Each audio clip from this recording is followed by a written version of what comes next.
you really only need one rule in life to get by on, and that is do unto others. So, yeah, there were people that helped me along the way. I learnt as I went. I started with very little knowledge or skill or information or whatever, and learnt the hard way along the way with the help of others. All right, I'm Andrew, and this is Auckland Investment Club, and we've got today my old man, Don. He's joining us to talk about philosophy of business, investment, and the lessons he's learned through starting and growing many different businesses over 35 plus years, having a successful exit. We can talk about that. And one of the reasons I've been able to have some success in business is been following in my dad's footsteps. I think it's good for us to sit down and talk about some of the details. I'm sure there'll be some stories that I haven't been party to. Who was my old man? Well, he had a freight forwarding business.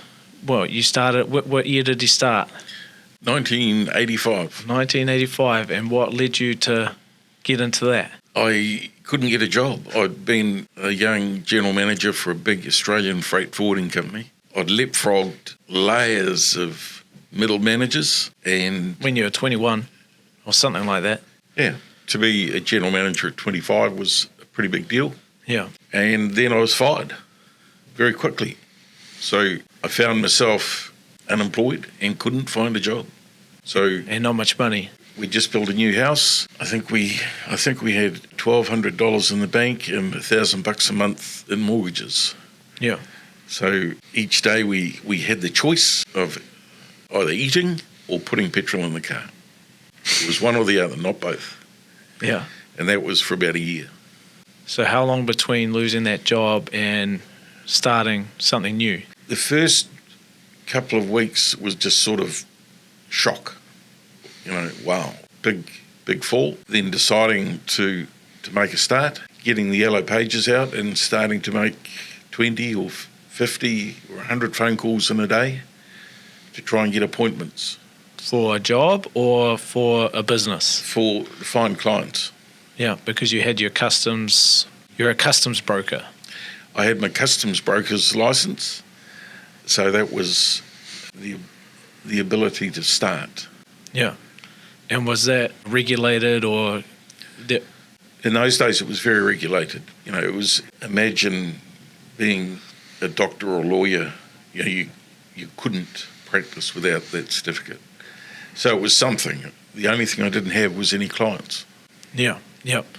And so that was when you're around 25 and you go to sell your businesses when you're getting closer to 60, from nothing to 35 plus or so years later to, an exit to a big global kind of conglomerate family company that gave you a very interesting multiple.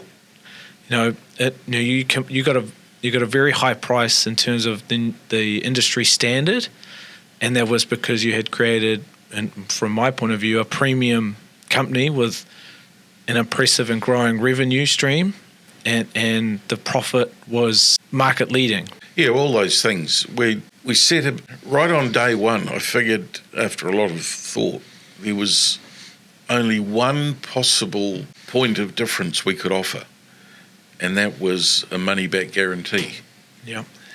So culture, our selling premise was always that you needn't worry about being ripped off, because if you didn't like what we charged you, you just paid us what you thought it was worth. So we sold fairness and value from day one. So, and that always worked well for us. It's impossible. And in the whole time I was in business, no one ever accused us of ripping them off. Yeah. Occasionally somebody would call me and say, we were annoyed. Your people didn't listen. You've let us down. And I always treated calls like that as the most fabulous things you could ever get, because it allowed us an opportunity to recover, to repent and recover. You can identify if it's a problem that the person's having personally, or if there's a process that's a flawed process in your... Absolutely. And what happened was anyone that complained, we would deal with it, and they would become our best advocates. Yeah. It's the restaurant scenario in New Zealand. You go to a restaurant, you get a bad meal, you say nothing. Even if they ask you, most people say nothing until you leave, and then you tell everyone. Yeah. You tell everyone how bad it was. So it's better to keep checking. Well, it's better for someone to be able to vent and you repent, sort it out and make it good.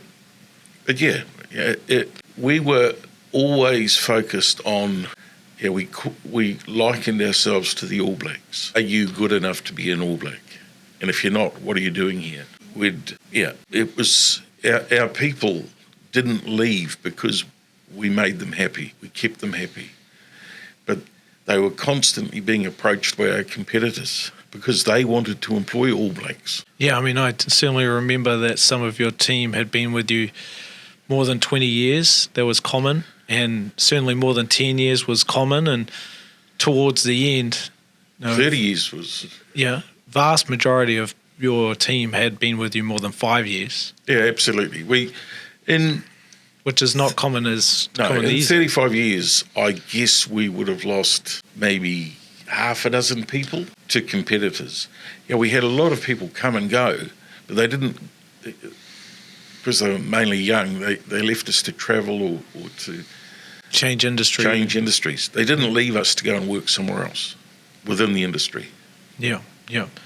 And so in the beginning, the first 5 years, I would imagine money was tough. Money was tough because, as anyone that's been in business will know, that if you're growing, your cash flow, your sales or your growth can outpace your cash flow. And whilst that's a good problem to have, it's still a big problem. You've got to fund your growth from somewhere. So, well, you have to prepay customs, as an example, and you have to prepay for packaging and office equipment and credit. How much was a fax machine when you started? When we started, fax machine from memory was $8,000, and a computer. Bearing in mind, computers were just out. Our first computer from memory was a Panasonic. Was pretty flash. I think it might have been 3 megabyte. Yeah. Right, and it was that too was with a printer and everything else about 10 grand that we didn't have, that we had to finance. So fax machine and a computer, 20 grand, which in today's money is probably 60 or 70 grand. So when you say you have to finance, you're financing using your good name, or the house, or parents helping you out, or what? My parents were poor. When I was a kid, and right through even today, there was no culture of inherited wealth, or very, very little. No one had money.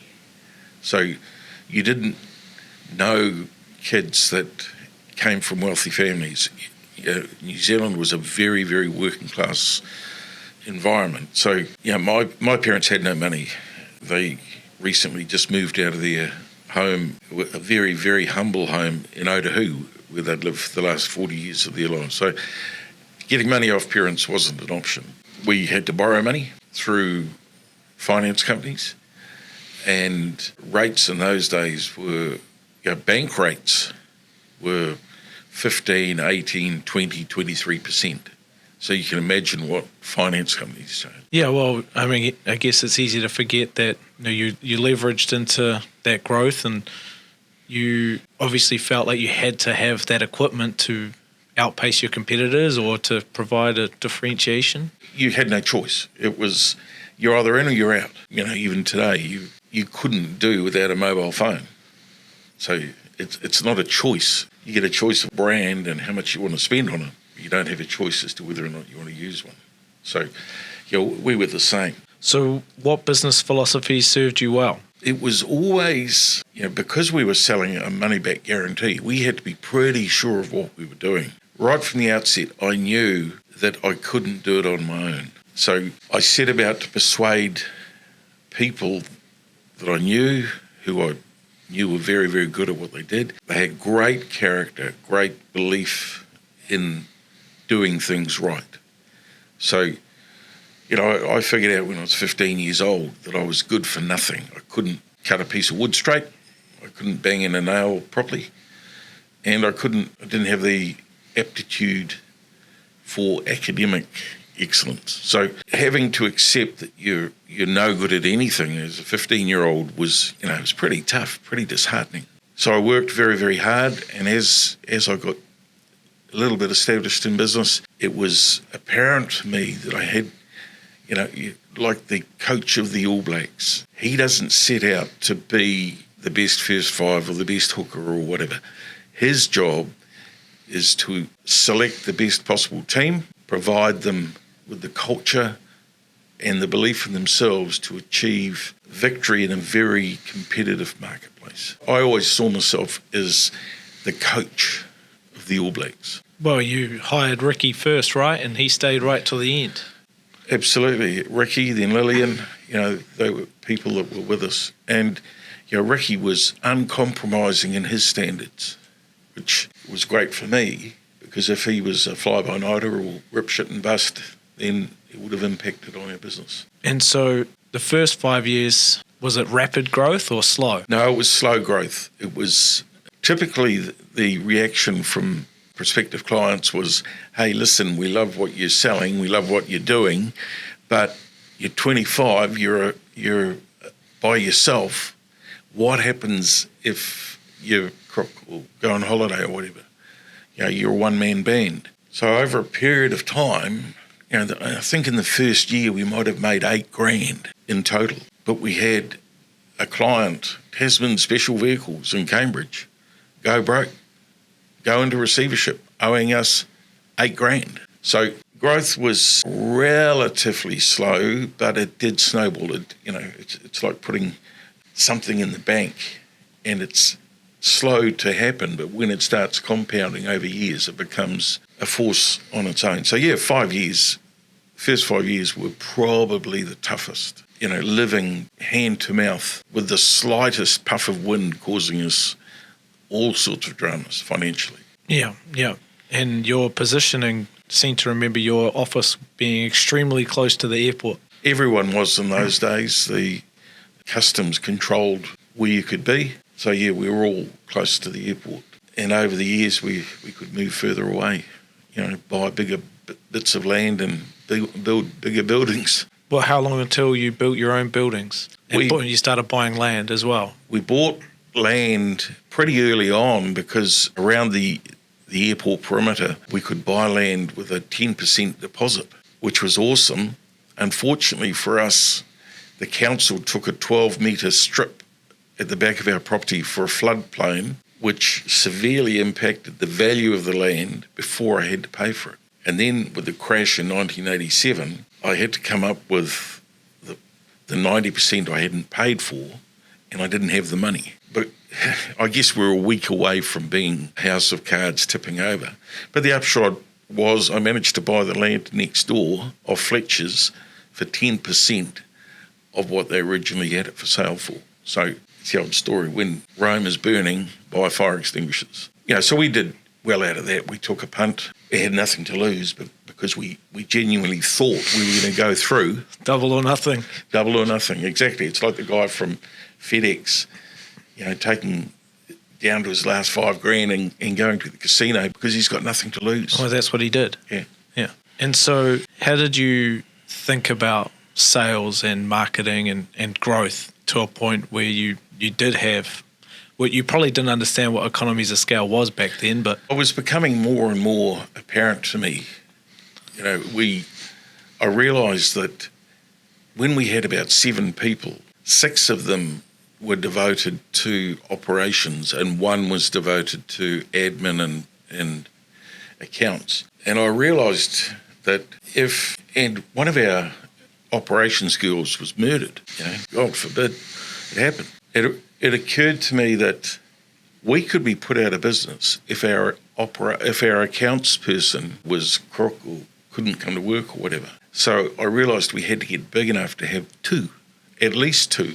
To employ a salesperson in today's money, you think of all up with holiday pay, sick pay, with KiwiSaver, call it $150,000. Now, to make it worthwhile, that salesperson has to generate 3 times that in gross profit. So they have to generate $450,000 of gross profit, and if you're operating on a margin of 30%, you do the arithmetic. That's a huge number. And in the whole time I was in the game, the likelihood of achieving that was borderline zero. Sales was a long game and with no guarantee of success.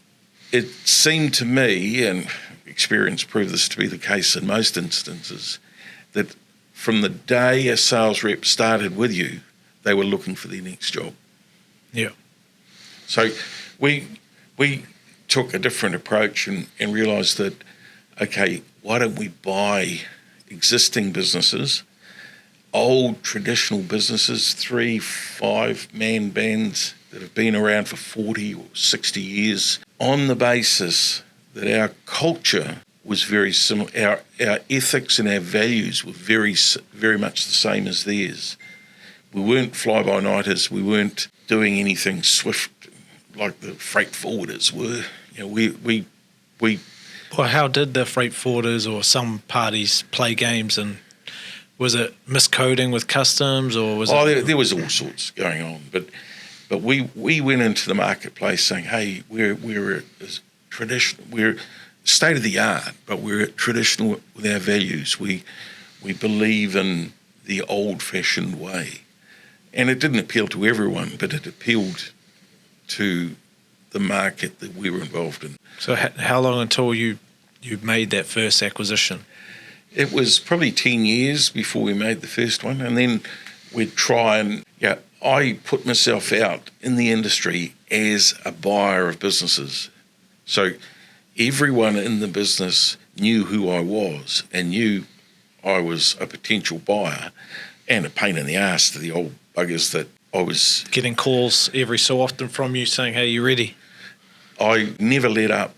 You know, at least 2 or 3 times a year I'd be on to these guys, are you ready yet, are you ready yet? And one in particular, you know, I distinctly remember meeting him for 10 years for lunch. And then one day out of the blue, he rang me, just said, Don, today, it's got to be today. It's the day. He was almost blind. His computer guy had left him to travel, and he couldn't operate his business. And we were... I'll catch you tomorrow. And that's exactly what happened. So we were there, we were a white knight, and we always promoted ourselves as being a white knight.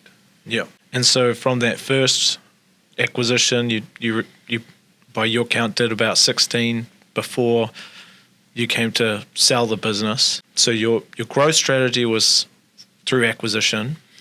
Yep. And generally speaking, I'm guessing that was mostly cash-based, but there was some leverage. Did you ever do bank deal, or did you do vendor deal? How did you structure your acquisitions? It was always, in my view, you're speaking to the vendor, how do you want this to work? What do you want to achieve from it? What's important to you? So speaking to the vendor, bearing in mind he's selling his business, he's selling something that he's been intimately involved with for most of his life. So it's a very, very big emotional deal. So I would listen very hard to what they were saying. Yeah, the money was always a factor, but often it was more than that. They wanted to work in the business for a period of time. Some did. Some wanted to get out straight away. Some wanted a figure that was just totally out of this world. Not logical. And it was a matter of getting them, bracing them for what was fair and reasonable. But generally, I would look to pay a half up front, with the half payable in 12 months. With, bearing in mind, people forget that when you're buying a business or selling a business, what you're actually buying or selling is future earnings. When you're looking at a company's books, it's history. A historian, called an accountant, has taken information and bound it into a volume that is history. It's got no bearing on the future. Things change. You get clients, you lose clients. Anyway, so we would say to the vendor, you want this, you want X, we'll give you Y. But if we can get closer to what you want in the next 12 months, we'll pay you more proportionally. Yeah.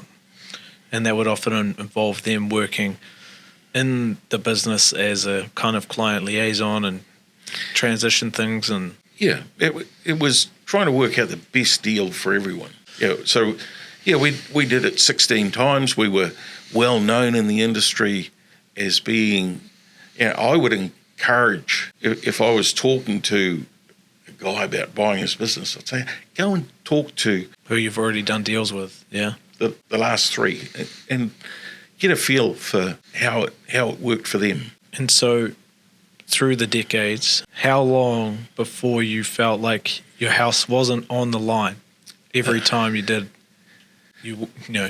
Every significant deal we did, the house was on the line. Till the last business I bought, it was a very tough deal with a very tough vendor. Yeah, I remember being part of that one a little bit. The price was a bit higher than you were used to paying, and it was a bit bigger than you had done previously. And it had to be cash. Yep. So from memory, what we did, I got you to reluctantly agree to use the house. I promised my wife, Henry's mother, that we'd never put the house on the line again, but we had to do it. And the benefit came through much lower interest rates. So if you had borrowed the money using the business, the interest rate, for argument's sake, would have been 8 to 10%, and it would have been personally guaranteed. Absolutely.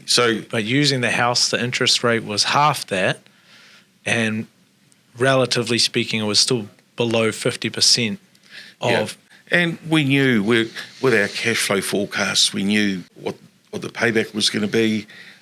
And the economies of scale and critical mass made it very, very worthwhile. So for 30 years, the house was always on the line? It was always on the line. Yeah. And that's what I think a lot of people that are not business owners or want to be business owners tend to forget, that if you want to grow a meaningful business, even a small business, having the house on the line is perfectly normal and somewhat unavoidable unless you've got other options. Yeah. And, we could spend a lot of time talking about personal guarantees, about fish hooks. Well, and that, I like to ask what you think the best business deals you did were and what the lessons were from that last deal that you did, that you ended up making millions and millions off that last deal, because even though you paid a high price, the borrowings were relatively cheap, the payback period was quick, and then the exit multiple was almost double. It was triple. With, in sports and a lot of fields, they talk about 10,000 hours. It takes 10,000 hours to get good at something. We would have easily spent 10,000 hours on our acquisitions. We got very good at it. We could figure out pretty quickly how to minimise our risk and maximise benefit. And to me, a good deal has two winners, not a winner and a loser. And if you've got two winners, everyone's happy and you move on. So the final deal, the sale, was the culmination. It wasn't something that just happened.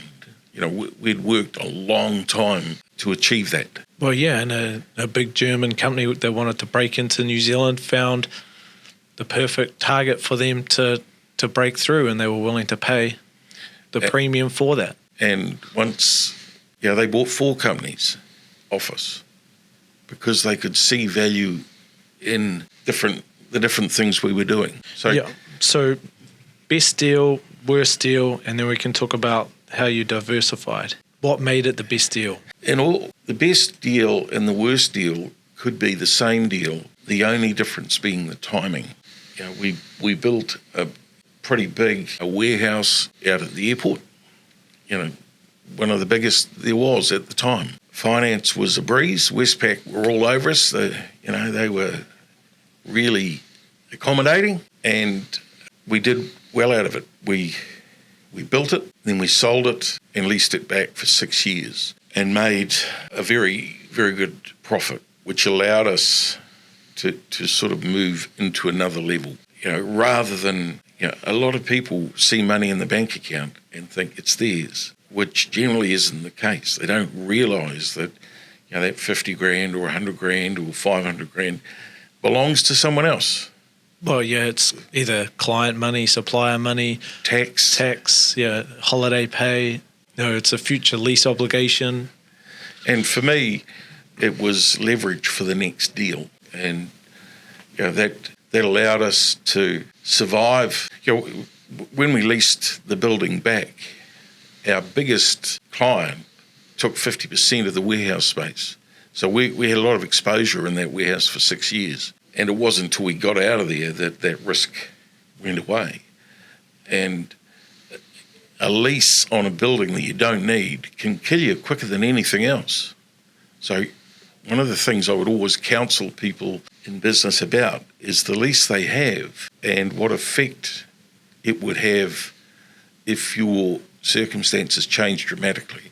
And there are a lot of companies that lose their biggest client. Next thing you know, they can't afford to pay their lease and they're in the shtuk. So, yeah, and that goes back to, if we look at our SLED analogy, the first being security, you have to have some sort of reserve. And I certainly remember you telling a story about a bit of land that you bought and the bank had given you assurances and then they changed their mind. That's dead right. We owned a piece of land and we knew, well, the land next to us was for sale. So I went to, in this case it was the BNZ, and I presented them with my plans and thoughts for the future, and they spent some time looking at it and said, yep, go for it. So I bought the land, put my plans together, went back to the BNZ, and they took a step backwards and said, oh, no, we misunderstood, which was absolute bullshit. So I couldn't proceed, and it cost me $12,000 a month to service the interest on that land until I sold it several years later. The market was in a lull. I couldn't sell it. So the duplicity of the bank cost me 12 grand a month for, let's call it 48 months. So do the arithmetic on that. That had to be funded out of cash flow. And the value of the land went down? Marginally over 4 years. Yeah. So what backup plans did you have? How did you create kind of contingencies and operate without getting too close to insolvency? It was pretty close. Many times over the 35 years, in the early 90s, New Zealand suffered, well, it was the fallout from the 1987 recession. So early 90s, our business dropped off considerably to the point where we were putting ads in the paper and the guys from the office would go and do household removals during the day with the girls running the office just to get cash flow to survive. Bearing in mind that you're in the professional services freight forwarding game, not house removals. We were doing anything we possibly could to generate. I always looked as the people that worked with us, particularly in the early days, as family, and we all suffered together. Most of them were quite young, so, if we had, and I was very upfront with them, we can't afford to pay normal wages. If I was suggesting a pay cut for them, it was the same for me, proportionately. There must be a lot of conversations like that been going on right now. Yeah, and it was never a case for us as years progressed and we became bigger and wealthier, if you like. It was the wealth I tried to keep as much as I could within the business to protect us collectively from any bumpy roads that came our way, which were quite frequent. Well, yeah, I seem to remember, certainly towards the end, that having a few million in the bank within the business was normal practice for a reserve. Yeah, but it was always there just in case we needed, if we had the opportunity to buy another business, to do this, to do that. The big boats and everything didn't come until after we sold the business, until we didn't need those reserves anymore. And did you think about the vision or where you wanted to get to? Or, how early was it before you were thinking that you could create something big and meaningful? From the time there were 2 or 3 of us in the office, I thought if we cracked 7 people for 7 years, that was pretty meaningful. That was going to be a big deal for me. What I realised was goals can be, you set goals, you work towards them, and then you cast them wider and, bigger, more meaningful goals. And along the way, we started these other businesses. We started Dangerous Goods Management. We turned 200 competitors into 200 clients, doing something that no one else wanted to do. The other businesses that we started that worked were great. The ones that we started that didn't work, people forget about them. Okay, we learnt from them. We saw opportunities. We found the people to exploit them. Yeah, from the outside looking in and from working through those businesses, from my point of view, you had a premium service business in the freight forwarding market. You charged accordingly for the premium service, so you weren't ever going to get all the market because you were not the cheapest. You then decided that most freight forwarders had the same problems, that dangerous goods were quite complicated and an unaddressed kind of market need. So you started a business to help freight forwarders that had a separation away from you so that you were not privy to your competitors' clients and what they were up to. And for 20 plus years, that business supported the freight forwarding industry. And within that business, you had different ways to make money from the freight forwarding industry with training, packaging, services, and it had a very good reputational name without needing to be attached to you. Yeah, that's right. You realise that, I always knew almost from day one that there were 2 things I had to do. I had to be a rainmaker, I had to get business to come in the door, and I had to find and employ and motivate the very best people that we could possibly find. And that worked for us. It was the people that we found and motivated and led that made us as successful as we were. And there's absolutely no doubt that it's people in most businesses. You look at the All Blacks again. The black jersey is what they hold dear, but you've got to have the right people wearing it. You can't just put anyone in there, particularly those who are not committed, because the value of the brand is just too high. The culture is so important. It can be destroyed. Integrity, and I talk a lot about it, integrity. To me, integrity is like virginity. It's a one-time deal. You can't rip somebody off tomorrow and then expect them to believe in you and trust you tomorrow. Yeah. And so you've been watching the business world for 40 years, participating.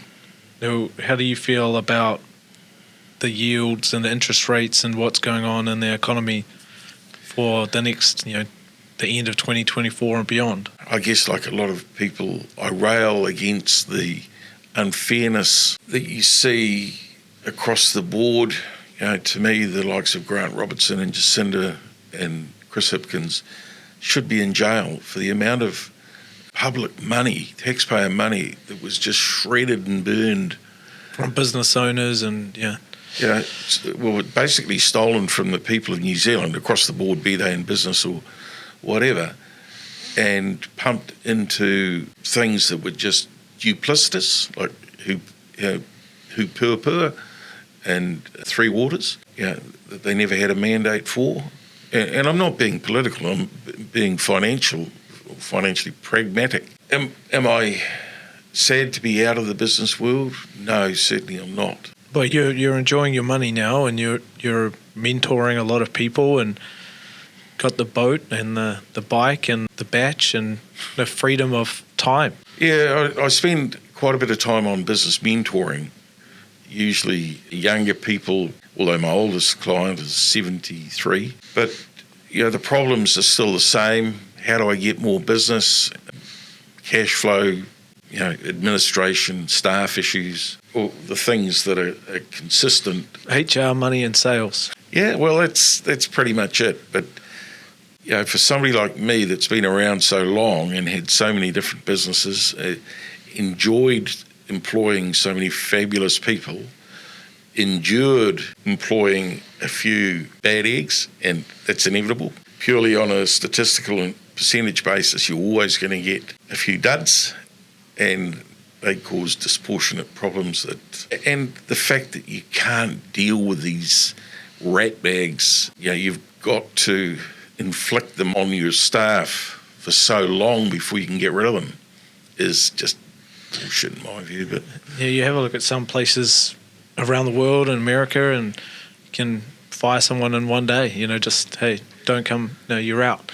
Versus where we are right now, it's hard to find the right balance. And certainly, we have to do things the right way in our business. And I don't think anyone has any issue about doing it the right way, but it should be able to be done a lot quicker and without so much disruption to the business.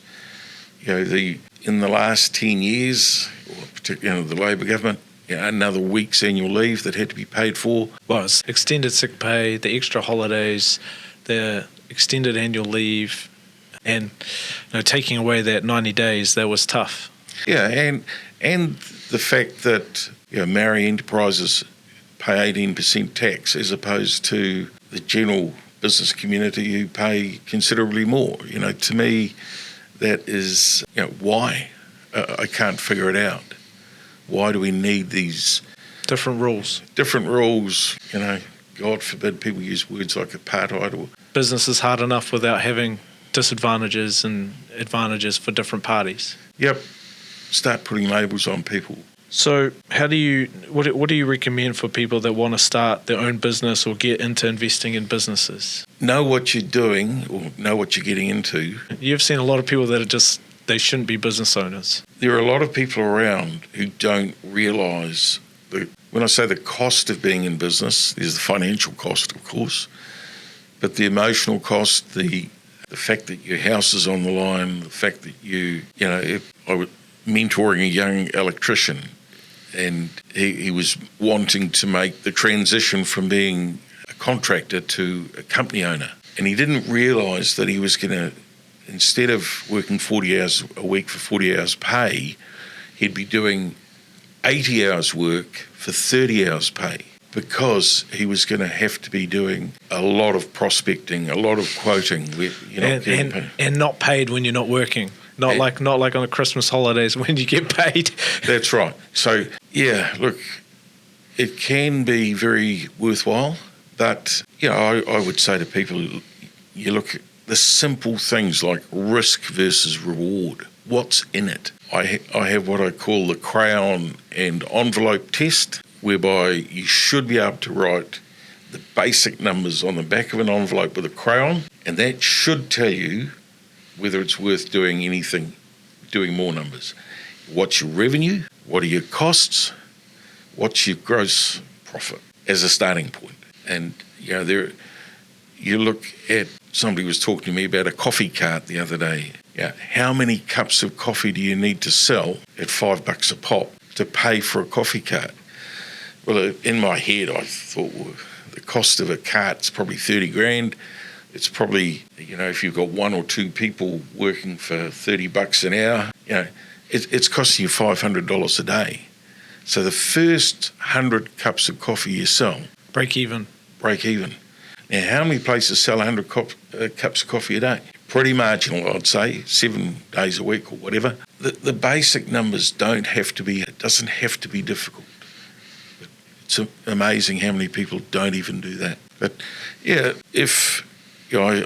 was reading recently that your typical New Zealand millionaire, over and above you owning your Auckland house, is somebody that's got a small business that's been around 20, 30 years. The people who own it don't drive around in flash cars.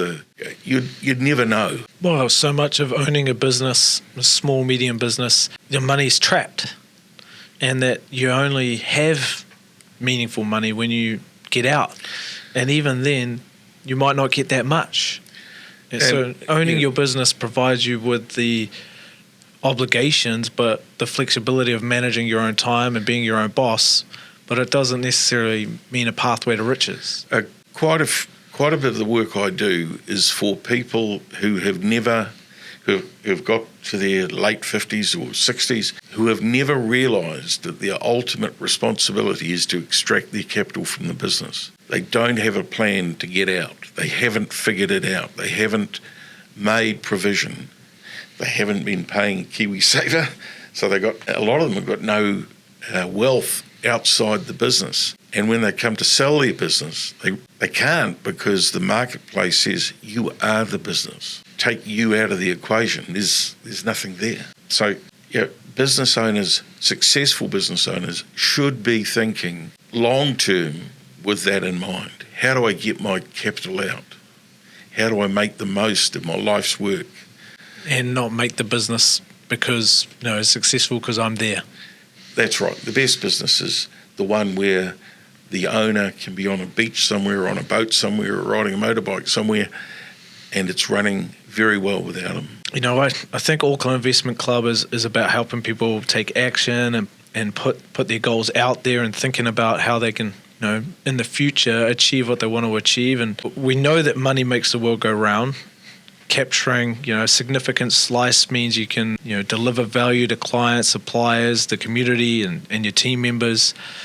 The business owners hold a high place in my mind because of all the value they bring into so many different people and stakeholders, considering that they're wearing that risk. You've done that.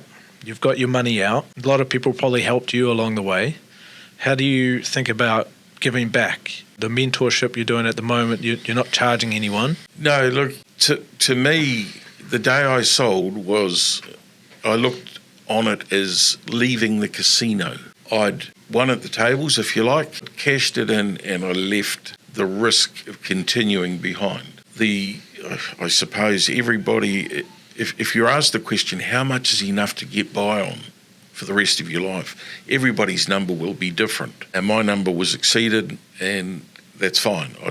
I don't want a private jet, so I don't need another $70 million for a new Gulfstream. I've always worked on the basis that you really only need one rule in life to get by on, and that is do unto others. So, there were people that helped me along the way. I learnt as I went. I started with very little knowledge or skill or information or whatever, and learnt the hard way along the way with the help of others. And now I feel it's worthwhile for me to give back what I can. I also am mindful of the fact that, we used to have a multitude of different businesses, but I always said to the people, we have to keep an open mind. If we can make more money selling used cars from the front of our lot than we can from doing what we do, we have to consider it. We also have to consider the changes in the marketplace.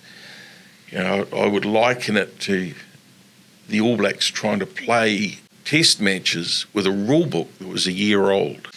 Over 1 year, you probably, you might do all right. You get penalised for things you didn't know had changed. But if you were dealing with a rule book that was 3 years old or 5 years old or 10 years old, you'd be out of the game. And that's effectively what a lot of old businesses are doing today. They're playing with a very old rule book, not keeping up with it. So, look, if I can help people, I try. One other thing that occurred to me that, I've bought and sold a few properties along the way, but I've never seen it as my thing, because if you train as a lawyer, you're not a good dentist.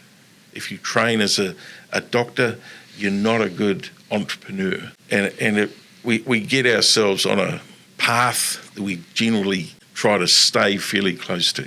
I look at people that started buying buildings and homes early on and how well some of them have done, and thought, well, that looks like a whole lot easier than what I was doing. But also I know a lot that have failed. They started on that path, and for whatever reason, it didn't work out for them. So it's different for everyone, but I believe in karma, and as I say, if you do unto others, then hopefully it'll all work out for you. Cool. Well, I'll ask later on if I can put your contact details, and if people are looking for a bit of business mentorship, maybe you can help a few out. But anything you want to add around investing or business, or you've said what you want to say? Twice in my life, I got a hot tip from somebody about shares that were going to be the next thing. And to my absolute dismay, twice I fell for it and invested heavily in these two blocks of shares, and both of them ended up in receivership within a year. If you think you're ever going to, if it's that old story, if it's too good to be true, then it's too good to be true. Don't be a mug. It's play the long game, be smart, be ethical, and don't look for the shortcuts that really aren't there. There's no substitute for. Well, yeah, and that's one of the things that I'm probably most proud of, is that even though you're out of the game now, you can call people from the industry, maybe even somebody you haven't talked to for 10, 20 years, but they know who you are, you know who they are, and the way your reputation precedes you. They know that you're a good bugger, that you did right, and that they will be happy to help you in whatever way that you're asking. Well, yeah, that's quite right. And generally I'd be asking for something on behalf of somebody else. And as you say, it would be unusual for me to speak to somebody and for them not to say, yeah, no problem, I'll do whatever I can. Yeah. And so that reputational side of things, if you're sticking to an industry, just think about how it's going to be perceived for decades. You can't run away from your past. Yeah. All right. Auckland Investment Club, more to come soon.